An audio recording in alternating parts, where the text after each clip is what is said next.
Jóvenes de octavo, soy Cecilia, su profesora de historia, y a través de este video vamos a ver el contenido propiamente tal de esta unidad, que tiene que ver con el descubrimiento de América y con la llegada de los españoles a América.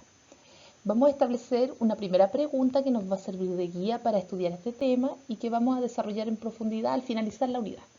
Es decir, al terminar este tema, usted va a ser capaz de responder y argumentar en torno a la siguiente pregunta. La llegada de los españoles a América fue un encuentro, un enfrentamiento o un descubrimiento. Entonces, en torno a esta pregunta, vamos a hacer la evaluación final de este tema. Comenzamos. Vamos a ver en primer lugar cuáles son las causas o factores que hicieron posible la llegada de los españoles a América y en general los viajes de navegación ultramarina, es decir, los viajes por alta mar, por el océano. ¿Ya? Primero, hay que señalar que este tema está estrechamente ligado con la formación del Estado moderno. Hemos estudiado hace un par de semanas que el rey busca fortalecer su poder, estructura un Estado a partir del establecimiento de fronteras, establece una burocracia, desarrolla una administración centralizada, tiene un ejército. Por lo tanto, vamos a ver que se fortalece este orden que vamos a llamar Estado moderno bajo la figura del rey. Entonces, en este contexto vamos a ver que dos reinos, dos estados, se van a destacar. Estoy hablando de Portugal y de Castilla. Para este caso vamos a hablar de Castilla o España. Para el caso va a ser exactamente lo mismo. También se va a producir entre estos dos estados una especie de competencia, una rivalidad por cuál de los dos descubre primero una ruta para llegar a la India. Vamos a estudiar que va a llegar un momento en donde el comercio va a ser muy importante para los reyes.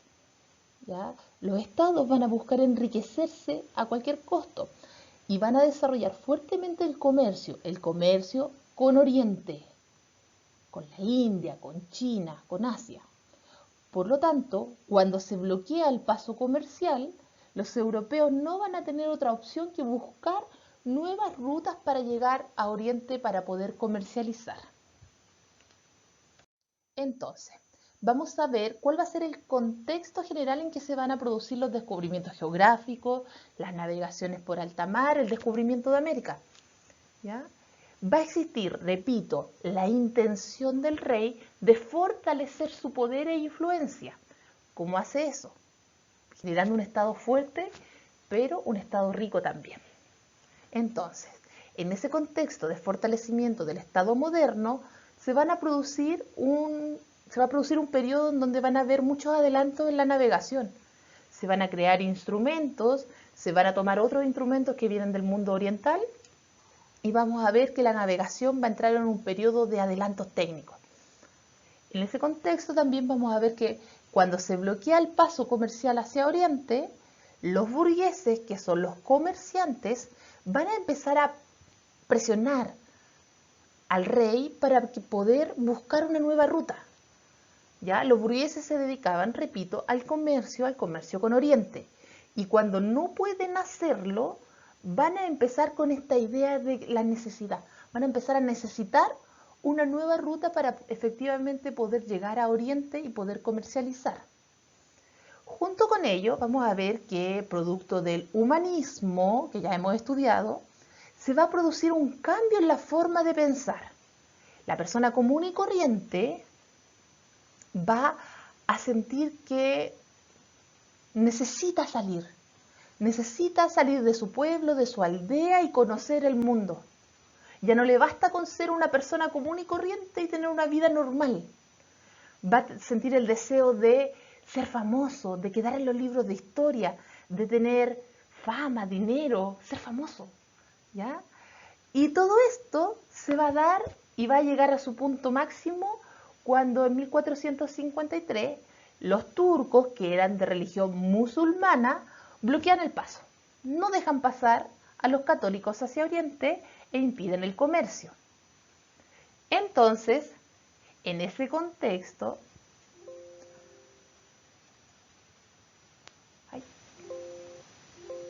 no puedo. Ya, pero en ese contexto, España y Portugal van a tomar protagonismo, porque España y Portugal antes estaban lejos del comercio.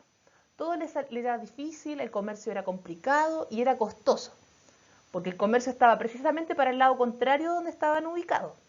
Por lo tanto, España y Portugal ahora tenían una tremenda oportunidad para poder buscar rutas comerciales nuevas, porque precisamente si se bloquea el comercio por un lado, ellos estaban en una posición geográfica que les permitía tener o ser los primeros en iniciar la navegación. Veamos cómo ocurrió esto. ¿Qué territorios fueron explorados por españoles y portugueses? Observen lo que yo ya les señalaba. Esta es Constantinopla, está justo aquí. Aquí está Europa, aquí está Asia. Aquí está España y ahí justo aquí con el océano Atlántico, Portugal. Si el comercio era hacia Oriente, España y Portugal estaban en desventaja porque ellos miraban hacia el occidente, para el lado contrario. Pero cuando el paso se bloquea, España y Portugal pasan a estar en una posición privilegiada. Y fue eso lo que pasó. Portugal comienza primero, antes que Castilla o España, las navegaciones por los lugares que les quedaban más cercanos, es decir, por África.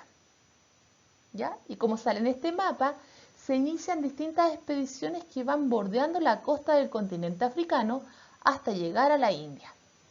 Ahora, ¿por qué Portugal va a ser el primero? Precisamente, Portugal va a tener una excelente situación económica, va a estar en un periodo de crecimiento demográfico, es decir, va a tener harta población, ¿ya? Es allí, en Portugal, donde se van a desarrollar los principales adelantos en la navegación, precisamente porque el rey financió la escuela de navegación. Por lo tanto, a los navegantes portugueses eran los primeros en conocer los instrumentos nuevos. Por lo tanto, tenían una relación muy directa y muy cercana con el mar y la navegación. Ahí los prestamistas van a jugar un rol fundamental porque van a financiar los viajes de navegación. ¿Cómo lo hacen los portugueses? El primer lugar que conquistan va a ser Ceuta. Fíjese que Ceuta está en este extremo del continente africano. Por lo tanto, los portugueses van a utilizar como base para las exploraciones siguientes Ceuta. Llegan a Ceuta, después al Cabo Bojador y así van avanzando costa por costa, tramo por tramo, hasta dar la vuelta por el Cabo Buena Esperanza y finalmente llegar a la India primero. ¿Cuál era el interés de los portugueses? Bueno, primero buscar la ruta para llegar a la India, esa era su principal motivación, ¿ya? La segunda motivación, que es como que fue surgiendo en el camino, fue una oportunidad, fue desarrollar el comercio de oro y esclavos, ¿ya? Portugal, en este camino de ir recorriendo costa por costa, se va a dar cuenta que hay un tremendo negocio en África que tiene que ver con el negocio de los esclavos, ¿ya?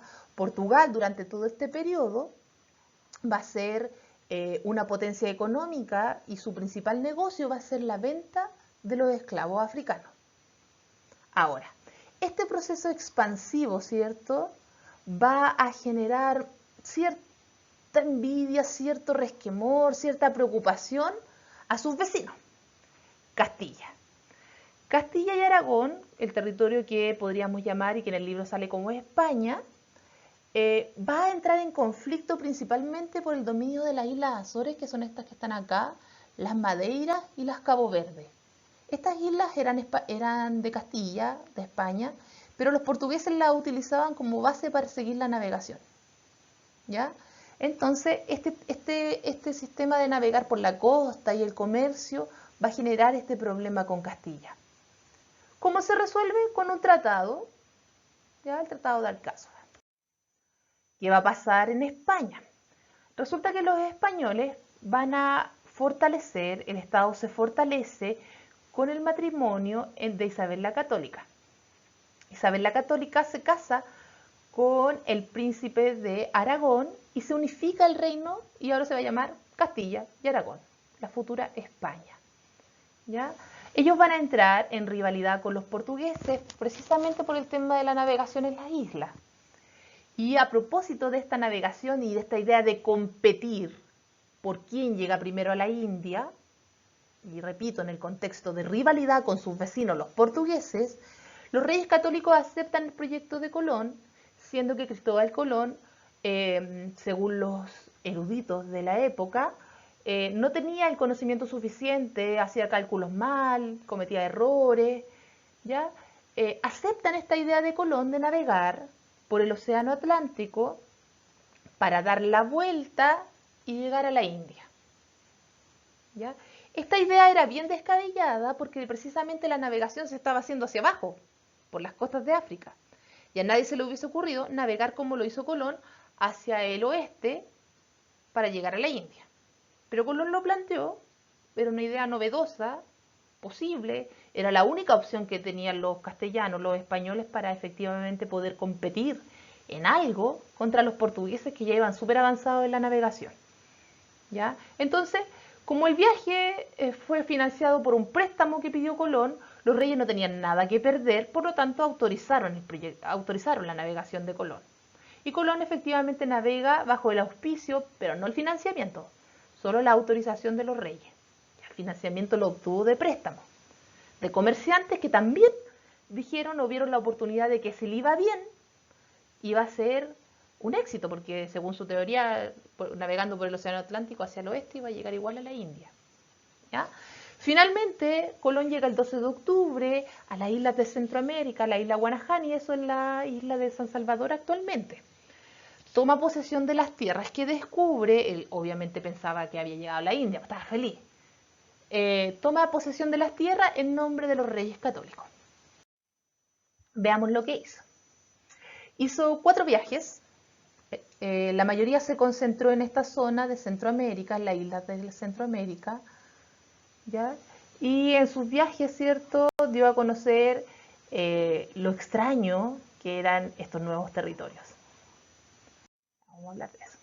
Ahora, sucede que el descubrimiento de América va a generar conflictos con Portugal, porque Portugal creía que cuando el Papa los autorizó a navegar por África, ¿ya?, mucho antes que el viaje de Colón, ellos interpretan ese tratado, el Tratado de Alcázaba, ¿cierto?, e interpretan la autorización del Papa de navegar por África como si el Papa efectivamente le hubiese dado la navegación, pero por todo el Océano Atlántico. Y bajo esa idea de que el Papa autorizó la navegación, ¿cierto?, de los portugueses por todo el Océano Atlántico, los portugueses señalan y dicen: si el Papa me dio el Océano Atlántico, América, este territorio nuevo, porque a esta altura ya se sabía que era territorio nuevo, me pertenece. Y obviamente los reyes católicos no se iban a quedar tranquilos cuando los portugueses le reclaman este territorio. Van donde el Papa, van a decirle que esos territorios les pertenecen. Allá los portugueses también van a reclamar. ¿Cómo lo resuelve el Papa?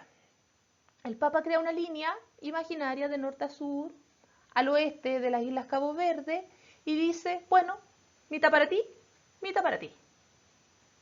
Pero este acuerdo no dejó contento ni a España ni a Portugal. Por lo tanto, los reyes se reúnen aparte, sin el Papa, y llegan a un acuerdo. Dicen: vamos a establecer una línea que separe. Esta es la línea que hizo el Papa. Esta es la isla Cabo Verde, estas que están aquí. Y dicen: vamos a contar 370 leguas hacia el oeste y vamos a establecer una línea de norte a sur que separe los territorios que les corresponden a Portugal y los que les corresponden a España. Este territorio de división de norte a sur a 370 leguas de las Islas Cabo Verde va a ser llamado Tratado de Tordesillas. Y este tratado es muy importante. ¿Por qué? Porque primero establece los espacios de dominio. Al revés, es un mapa. Al este va a ser territorio portugués. Por lo tanto, los portugueses se quedan con el territorio de África y aseguran la navegación exclusiva por África. Nadie se podía meter ahí. Mientras que los castellanos también quedan contentos porque con esta línea quedaba claro que el nuevo continente le pertenecía a ellos, a los castellanos. Entonces todo el mundo quedó tranquilo. El Tratado de Tordesillas también es importante porque va a tener consecuencias. No solo se establece la paz y se resuelve por completo el conflicto, sino que al observar el mapa usted se da cuenta que en esta línea imaginaria que firmaron y que establecieron a 370 leguas al oeste de las Islas Cabo Verde, había un territorio. Fíjese que parte de Brasil queda para el territorio portugués. Considerando que los españoles solo habían explorado Centroamérica, hasta aquí hasta Panamá, cuando fueron avanzando por el territorio y se dieron cuenta que el continente era mucho más grande de lo que ellos pensaban, quedó la situación de la siguiente forma. Los portugueses, al tener este pedacito del continente americano bajo su dominio, van a tener el derecho de explorar el interior. Por lo tanto, este pedacito va a ser de dominio, este pedacito que hoy día es Brasil, va a ser de dominio portugués, mientras que el resto de América del Sur, del actual México al sur, va a estar bajo dominio español. Por eso en Brasil hablan portugués, porque fueron territorios de los portugueses. Y en el resto de América, de México al sur, hablamos español porque estuvimos bajo el dominio de la corona española. Muy bien, jóvenes. Un poco extensa la clase, pero cuando usted no entienda algo, puede parar. Esta es la gracia del video. Lo puede detener, puede retroceder y volver a recuperar algunas ideas.